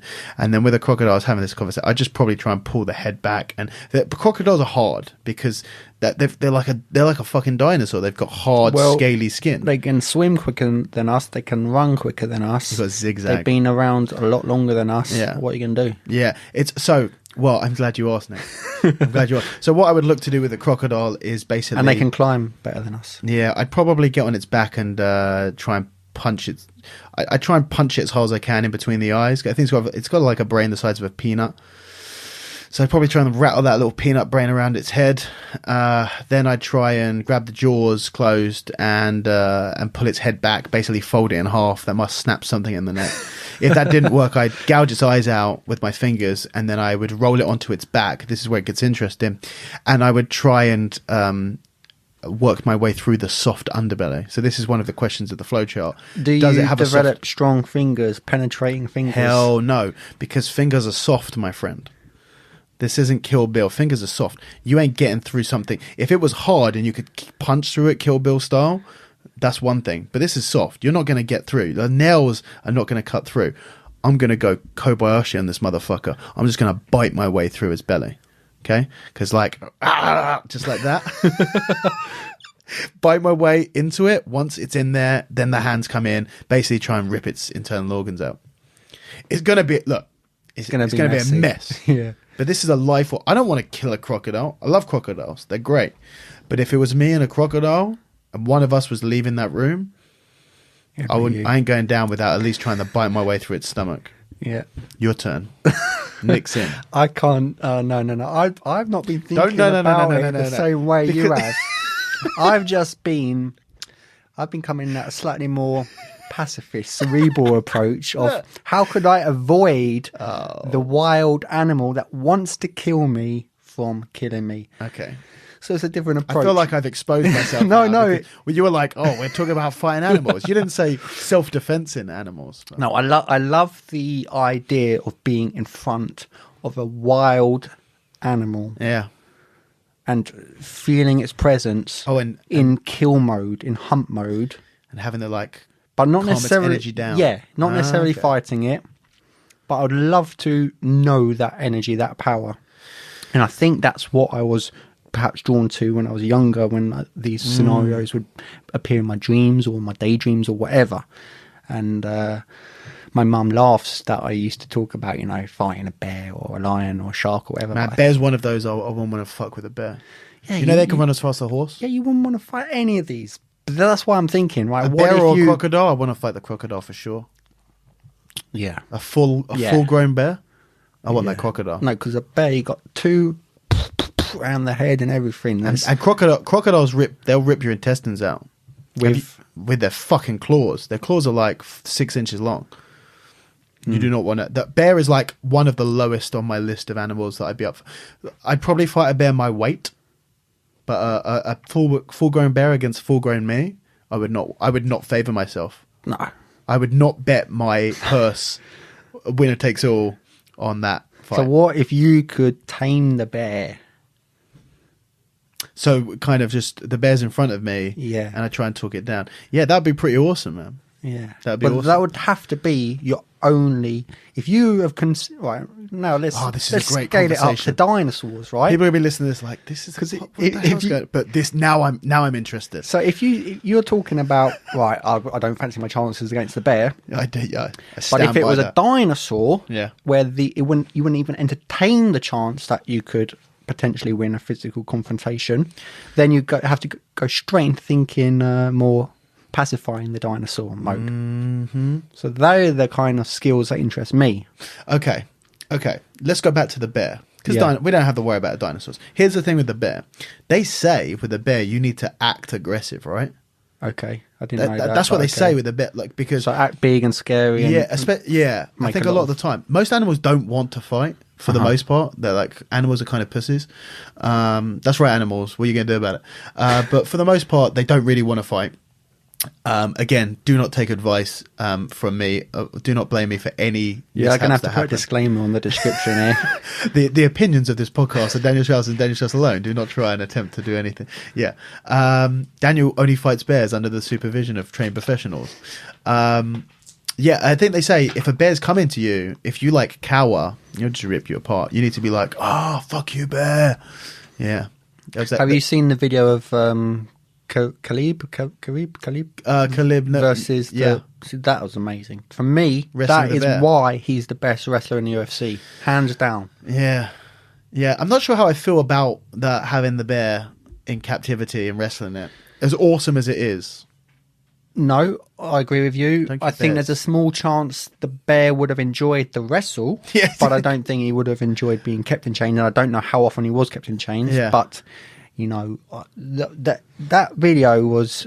In that video, he was living out one of my childhood fantasies, to have a friendly wrestle with a bear, with a big animal. Yeah, that'd be cool, isn't it? Because I think, you know, again, they're doing it proper. They are doing the martial arts, and they never taken a martial arts lesson in their life. The animals. Yeah. Yeah, but they're kind of like doing the martial arts, but they're like the power lifter who comes to a gi jiu-jitsu class and just ragdolls everyone because he's a big strong bastard. That's what they have. No, I don't think so. I think they got the balance, they got the awareness. A powerlifter doesn't know how to move properly. He doesn't know how to turn and pivot and roll, but an animal does. Okay, so if you take a bear's brain, put it inside of a human, you tell me that person's going to be talented on the mats? Well, the bear's brain has evolved to move in the bear's body. Mm-hmm. So it's knowing your range and your weight and your balance and your spatial awareness in your length here. And yeah, it's an interesting topic. I definitely think, you know, the whole animal movement things. Do you study animals? Do you watch animals? Yeah. What's your favorite animals to watch? I don't know, but I'm drawn particularly to like leopards and big cats. Big cats. Seeing them move, powerful, balanced, graceful, and they can explode. And they got the claws and the mouth and everything. Like the way a leopard, I think, can carry something which weighs more than it in its mouth, climbing a tree. That just blows my mind. Yeah, they're awesome. Have you seen that video of that panther taking out a caiman? Is that one of the videos where then there's loads of other animals that get involved or something like that? Oh. No, there's one. I'm going to find it for you if you haven't seen it afterwards. There's I think it's like a leopard or jaguar or something like that, and it's fucking like, it's a badass looking cat, like it's a big stocky one, and it's creeping, and there's two caimans like on the bank, and it goes into the water. And it's going through the water, and you cannot see it move through the water. It's like there's no splash, there's no sound, there's no nothing. It goes through, and then boom, it just goes. Got this caiman in its jaws, dead instantaneously. One of the most impressive things I've ever seen. And what did you say the other caiman did? The second caiman got the fuck out of Dodge. Oh really? Yeah, he ran for it. Didn't back his mate up. Yeah, I tell you what, there's not much loyalty in the animal kingdom. Especially in predators like caimans. Okay. The loyalty in the animal kingdom generally comes from the prey animals. Okay. Your buffalo, stuff like that. See, when the buffalo start ragdolling the lions around, that sort of stuff, because they know they've got strength in numbers. Yeah. So that's why, like, wolves attacking any herd animals, or lions attacking in packs and stuff like that. They always try and get them running away.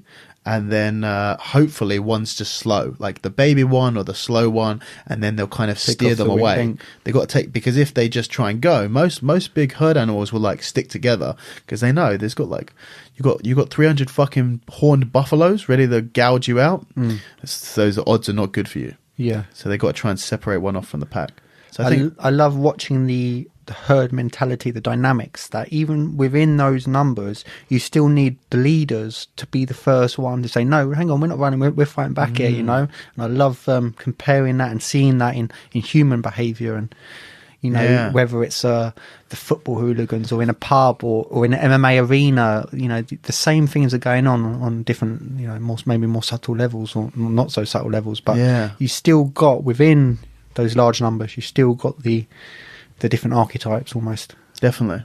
It is interesting, isn't it? And like the different roles that even in like hunting in packs and stuff like that, like wolf, all the different roles that different wolves have and stuff like that, the lions have. You've got the leaders and everyone's working as a group. Yeah. It's pretty cool. Yeah.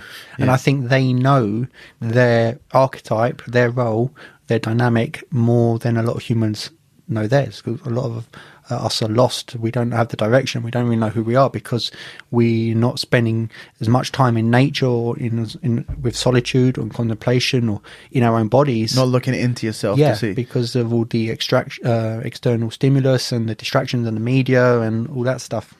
So, okay, without having to do Tai Chi for 9 years, how does someone go into... Because basically it's go inside yourself a little bit and kind of try and allow your evolutionary instincts to express themselves in your day-to-day life a little bit more. How would someone do that? I think meditation's a great way. 20 minutes, 15 minutes a day. Just being still. Eyes closed. Yeah, being still, just observing the breath is a great one. Yeah. But shutting down stimulus, external stimulus. Otherwise, if you're constantly on the phone, you've constantly got the news in the background, you're constantly being bombarded with other people's information, then how do you know what your instincts and your heart is telling you? And unless you're in tune with that, you're not going to know and be able to follow your life purpose or destiny or whatever you want to call it. So with I'm fucking bad with the phone, man. Yeah, bad. We all are. No, I'm bad. I look at, sometimes I go into, there's like if you go on iPhone, there's like a battery. If you go into the battery setting... You love looking at your battery and just watching it tick down. No. It tells you how much time you spent on stuff. Oh, okay. God damn. Do you sleep with it in your room? Yes. Okay, that's the easiest thing to get rid You're of. probably like the 10th person who told me to do that. I'm like, yeah, I'm going to do that, but I use it as my alarm. I should just get another clock to use. Well, still have it, set your alarm. I just don't leave it in my room. You still hear it. Yeah. But otherwise, right, you've got the Wi-Fi signals for starters. You're just constantly around the Wi-Fi signals. You're the second person who spoke about that. Mark Warders spoke about that. He turns his Wi-Fi off at night. You believe in that? For sure. And you're calling me the conspiracy motherfucker? I don't even use microwaves. Really? Yeah. I know. I don't dig on microwaves, to be honest. I don't use a microwave either, but yeah. Have you ever been in the woods? Yeah. Do you get a sense that it's different in there? The energy is different. Yeah. So it's got to be due to electrical signals. So you don't you don't think it's just being outside? Yeah, but let's say we were outside. Yeah, I mean, obviously that's massive. There's a lot of oxygen there. The trees are giving off oxygen. Yeah. So I think the more we can be in that environment, the better. Now, obviously, we normally live in homes, and some of us live in cities, and we've got computer and TV and stuff. But the bedroom is a great place to try and remove as much of the nonsense as possible. Yes. Get some plants in there, get the fresh air flowing, minimise furniture and disorder. Because sleep's massive, isn't it? Right, sleep's recovery and all that stuff, regeneration. So if you can get your sleep up, that's a massive head start you're getting on. So with the Wi-Fi, you don't have any Wi-Fi in your house? Or I do, Wi-Fi in your but room? it's down the other end of the house, and I don't bring the phone into my bedroom. Interesting. But like, can you really stop the rays? There's like fucking rays going through us right now. I was talking to I have a couple of guys on who've been talking about similar things. I had a guy on who talked a lot about all of that stuff, blue lights and grounding. Do you know anything about grounding? That's just a natural part of Tai Chi. This is essentially like a suicide booth in that case, because there's so much electronics in here. Yeah, as long as you don't spend Yeah. all day, every day in here. And and if you do go and do some outdoor stuff away from it, then it helps counter it. Yeah. So like when I go outside, I'm usually on my phone, like I walk the dog, and I've got headphones on and stuff like that. Yeah. It's bad, right? I'm not going to say it's bad, but I wouldn't say, I would say it's bad if you did it every day for the rest of your life. I think it's going to take its toll on you. Shit. Okay. Anyway, so the mindfulness, the meditation stuff is important. I think so. Yeah. Yeah. Yeah. I think it's another thing that I too keep on many getting. people I just don't really haven't checked in with themselves for so long. Then they are now living a life which they didn't consciously create, and a lot of problems come about because of that. And then you've got to spend extra long removing yourself from all that to gain perspective on, hang on, what am I doing? Why am I doing it? What do I actually want to be doing? Where do I want to head?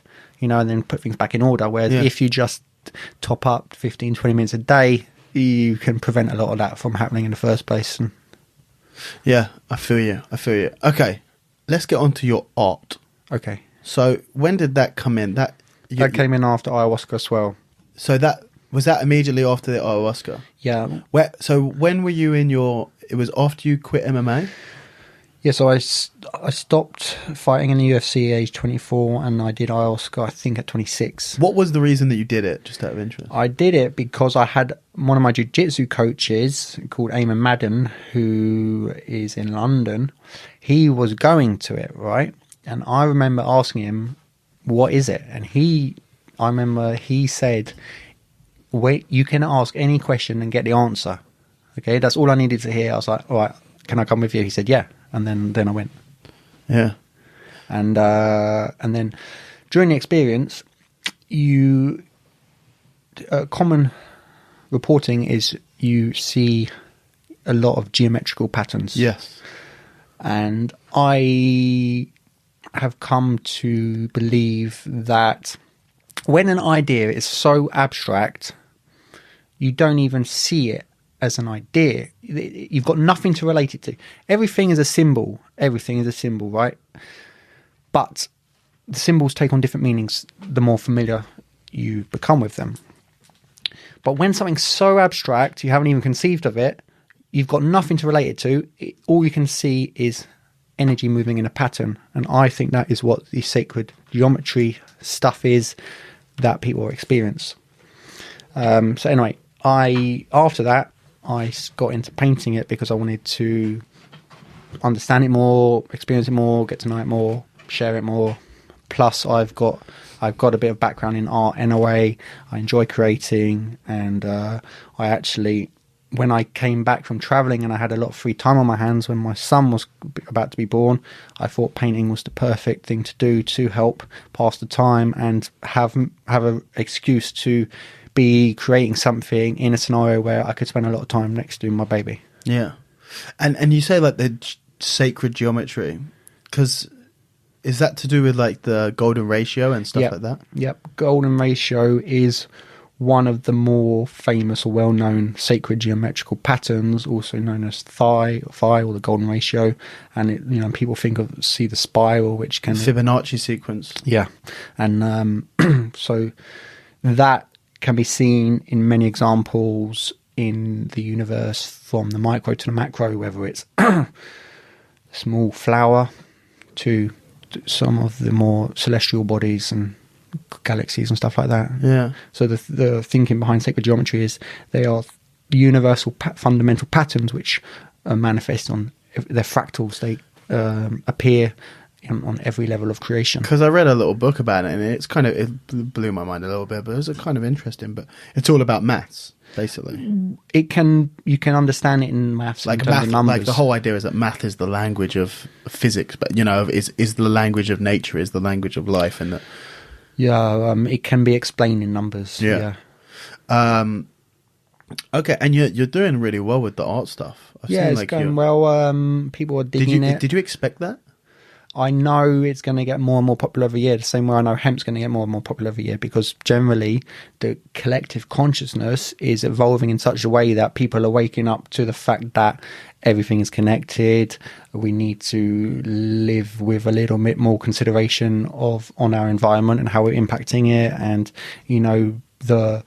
there's for want of a better word, there's karma, that whatever you're putting out there, you're getting back. So I think people are waking up to that stuff, and so they're going to appreciate this art more, which is pointing towards it. Yeah. And did you, when you sat down with a paintbrush for the first time after you came back from traveling, did you think this is going to be a thing that I'm going to be able to do and make money from? Well, what I realized from ayahuasca and my traveling experience is you can manifest whatever you want in this lifetime. So if I'm going to make art, I might as well make art which is going to make me loads of money if I want to sell it. So everything I do now, I set the intention that it's going to be really successful, because why not? If you've got the choice, why not choose that? Okay, that's okay. Yeah, fuck.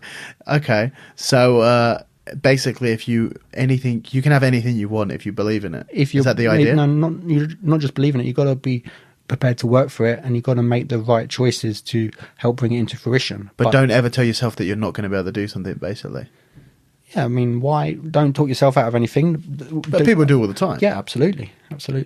But I think, I mean, big thing on what I do is give confidence to people and try and inspire them and make them understand that they are worthy of having what they are capable of having. Yeah. Yeah, no, absolutely. You know, I think so many people kind of don't do stuff because they don't think that they're going to be able to achieve it. Yeah, and this is why jiu-jitsu is so great, because by the time you get to a high level, I think you start to realize you can apply that same formula to anything, because you realized it's not come easy. And there's been loads of injuries, humiliations, humbling experiences, whatever. And it's not been a straight line to success. It's been like this spiral. But all you had to do was just keep going, keep turning up, keep applying yourself, and you get there in the end. And yeah, it took 3 or 5 years, which is a good time frame to work towards for anything. But you get there if you just keep at it. Yeah, and I think you can apply that to anything. Yeah. And kind of you just mentioned it now, but going back to the martial arts stuff. So you stopped fighting for 5 years. Yeah. And then you decided to come back and have another one match? One fight, yeah. Why? What was the reason for that? 2 main motivating factors. One, I wanted to see how I knew my way of training had completely changed. So I wanted... You were doing the Tai Chi and... Yeah. So I wanted to put myself back in that environment, that arena, utilizing my new approach to training. Yeah. And the other reason was to rebrand myself and stand out and create a bit of a buzz as the guy who's representing the internal martial arts in MMA. Wow, that's cool. And how did that... So what was your training like? Let's say, I imagine... Well, how long before your fight did you decide that you were going to do that? Probably... close to 2 years. Wow, so that's a long time. Okay, yeah, but I think I had 2 knee surgeries in that time as well. Okay, so you were thinking about coming back. It wasn't like, you know what, I'm going to fight.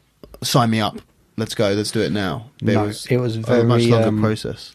Yeah, it was very much. I needed to do it the way it needed to be done, if that makes sense. Yeah. So when I look back on it now, it worked out nicely, because there was a new show called Macto. And it was run by people I knew, so I knew it was going to be a certain type of show, and it was well put together, well produced, and I was the main event, so I was getting a lot of promotion and publicity around it. And I actually signed a 2-fight contract with them, and they dissolved after the first show. Yeah. So I didn't have to actually go through with that second fight, which is great, because I quickly realised after that first fight, okay, that's enough now. Why was that? In that fight, I got my first serious injury. I had my orbital fractured in 2 places. Oh shit! I managed to win the fight, but that was very just from a punch, or? Yeah. Wow. And so first serious injury. I've got kids. I spent 2 months with double vision. Yeah. Damn. And that was like this was like slap in the face. Okay. Don't do that again. Yeah. Do you want to do this again? You should have Is stayed this out worth the first it? time, yeah. Not. I don't know if I should have not gone back and done it. Yeah. Well, Touch wood. yeah. Luckily, I'm healed now, right? But there was a lot of energy to go through that healing process, and it was just it was more like, look. Okay, what I got from it was I had invested a lot of time and energy into trying to visualize and train towards damaging someone, and I got damaged. So it was like, okay, you're putting it out there, this is what you're getting back. Do I want to do that again? Even if I didn't get injured again, do I want to put someone through what I have been through myself now? Wow. It's like, no, I don't want to hurt anyone, I want to build people up, not break them down. So it's a complete such a weird mentality to have ex-professional MMA fighter. Yeah, and there's no point going into that environment if you're not. Were you like that before the ayahuasca thing, that I actually don't want to hurt someone? No. That was something that came from that. Ayahuasca, one of the things it does for you is you feel the same feelings that you have caused some other people to feel in the past. So you see it from the flip side, and you understand your actions from the flip side, and which is the quickest way to learn. You know, do you really want to be doing this anymore? Although I didn't feel pain from fighting that I'd caused from other people in that experience. Oh, you didn't? No. So did you feel like you had done the internal martial arts? Do you feel like you had proved what you wanted to prove? I felt like In hindsight. after that, I mean, I wasn't trying to prove to other people anything. I was trying to prove to myself. Yeah. And it was too short. It was only a minute and a half long. Oh, fucking hell. So it wasn't enough. So he broke your orbital First punch, bone. he broke my orbital bone in 2 places. And then what you... And within about, I think, maybe 30, 40 seconds, I got it to the ground and choked him. Yeah. So it wasn't enough data, right, to Sure. really know what was going on. But either way, certainly I've got there's not a part of me now which is trying to prove to other people what I can or cannot do. Yeah. Yeah, fair enough. And there's obviously no intention for you to ever go back into that. No. Because we said today, just before we started, you're going to come and do some training with me after we finish this podcast. And this will be the first time that you've done any jiu-jitsu for 3 years. First time that I would have rolled with like a bunch of killers. And, Wow. Yeah. That's crazy. Yeah. So what's it like to not do any of that sort of training for? I'm still, well, I mean, like, you know what I do? I go for a bike ride, I play tennis, I go for a swim. That gives me my fix of getting the heart rate up or moving fast. And then the rest of the time I'm doing my internal training. So Wow. I still get a balanced approach for training. And Yeah. if I get the itch to do something, I get it. I just don't have the itch to punch people anymore. Sure. Fair enough. Or probably not the itch to get punched either, which is what the itch I have and have for a very long time. Let's move on and talk to you about your raised spirits, right? Yeah, raised spirit. So this is the... when did you get into this? When did you... what's your November last year. Last year? Yeah, Very recently? Very recently. So when was the first time you tried CBD oil? Maybe a year ago. Okay. Someone I teach was making it himself, and he gave me some. But I've taken cannabis for years, right? So similar effects. Yeah. Because the hemp is from the cannabis family. Yeah.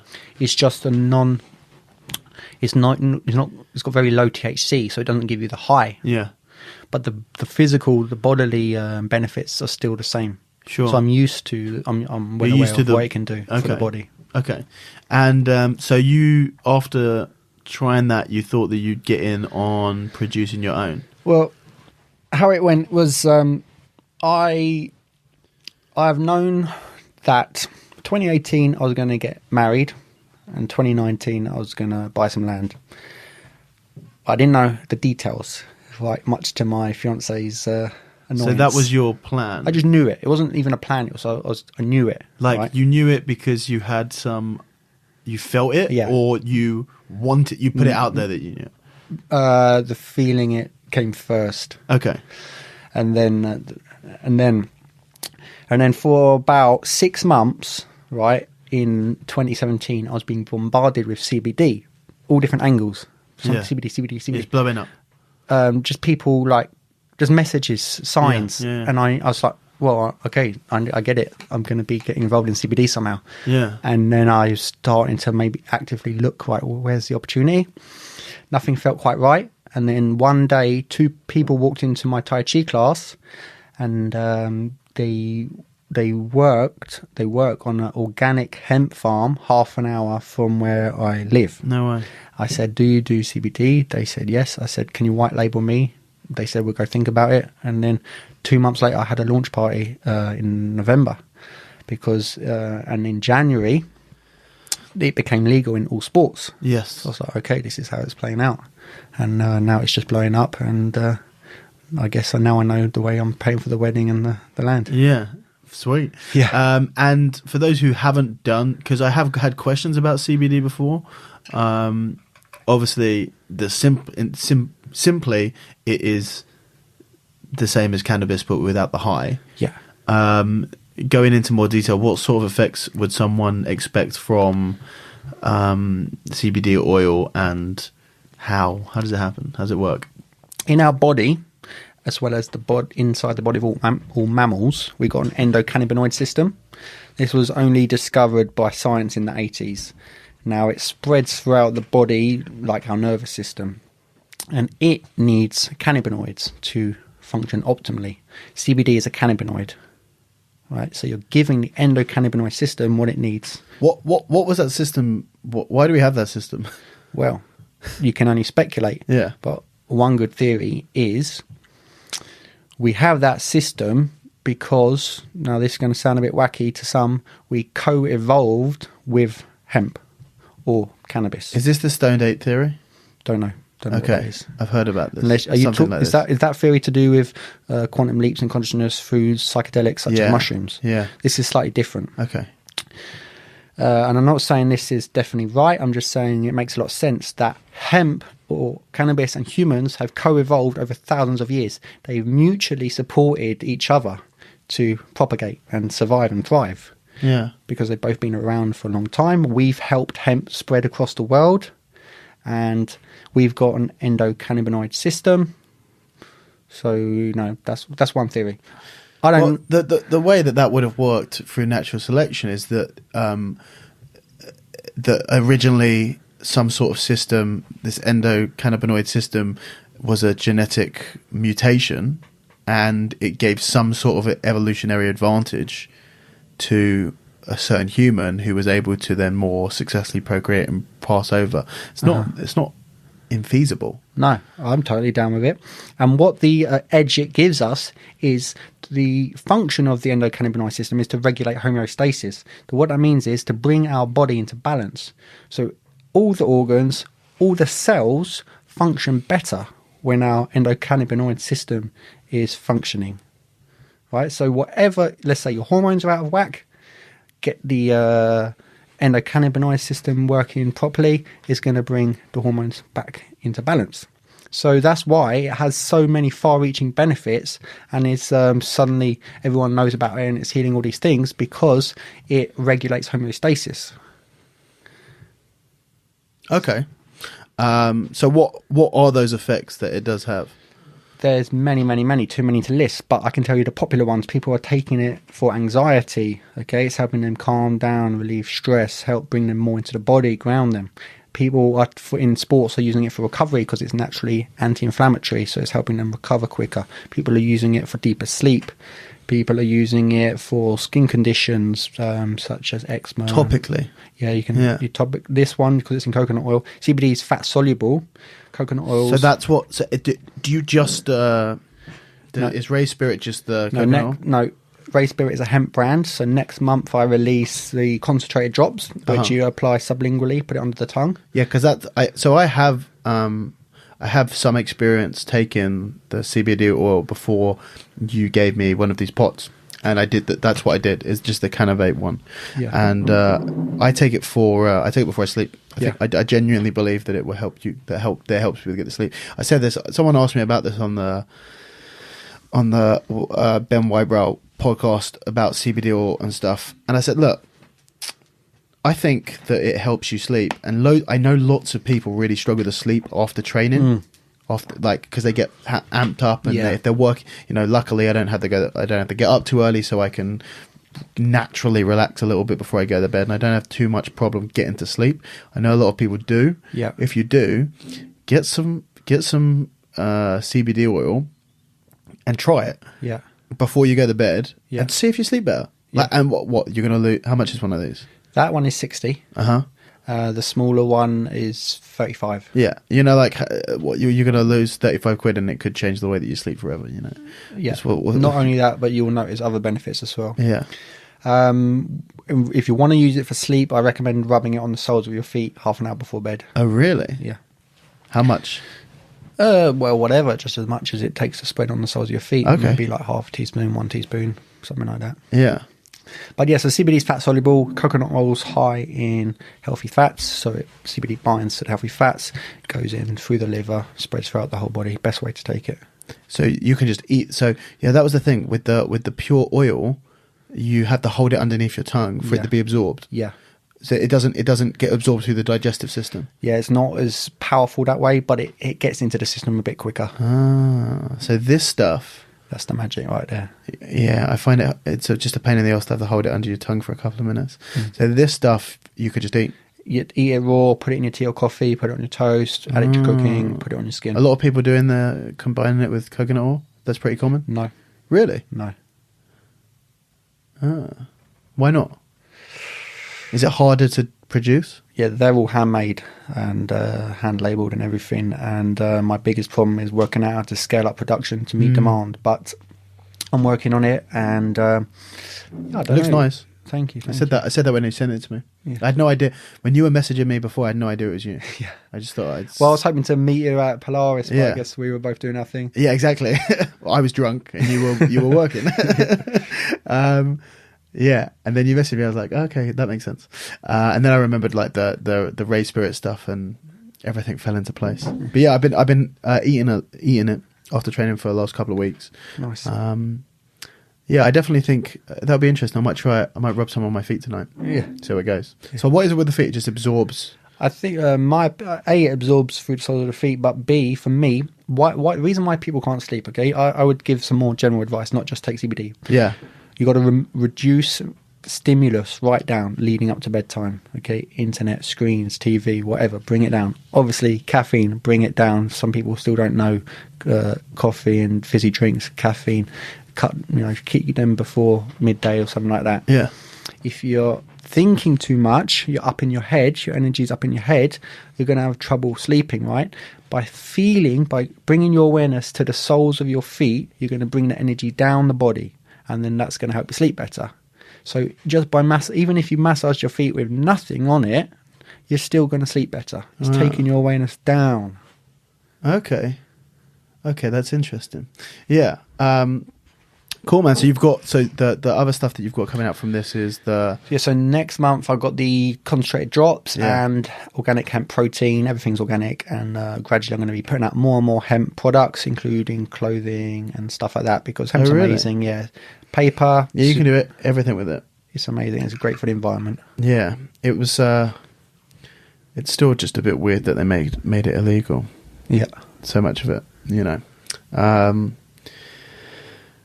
Yeah, cool, man. We've done 2 hours now.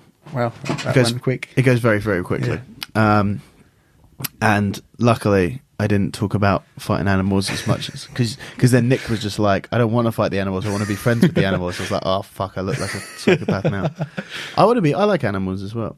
But just you got to be ready. I think you really need to start thinking properly about how you would fight a bear if it didn't want to be your friend. Some bears they don't want to be your friend. There's a video of a guy who punched a bear to save his dog.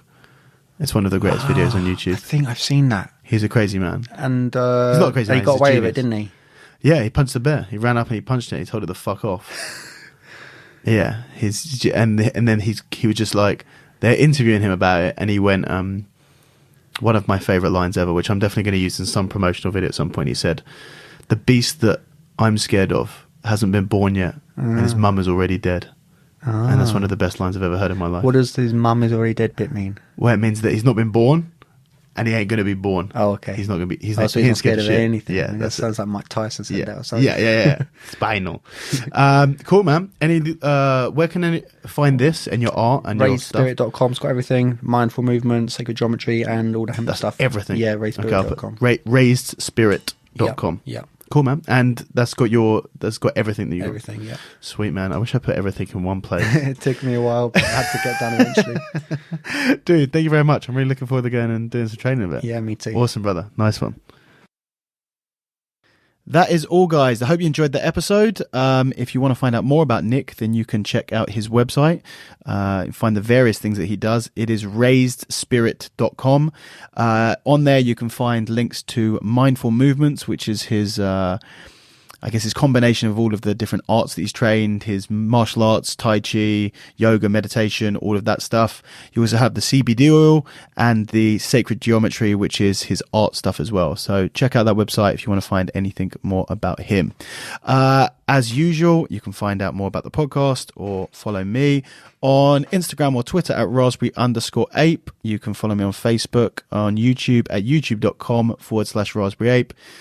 Or you can email me at you can email me at podcast@raspberryape.com. I keep forgetting those things. That is it, guys. If you enjoyed this episode, then make sure that you show it to your friends and stuff like that. And if you can go and leave me a review on iTunes, then screw it. That would be great as well. Nice one, guys. I will catch you next time. Take it easy.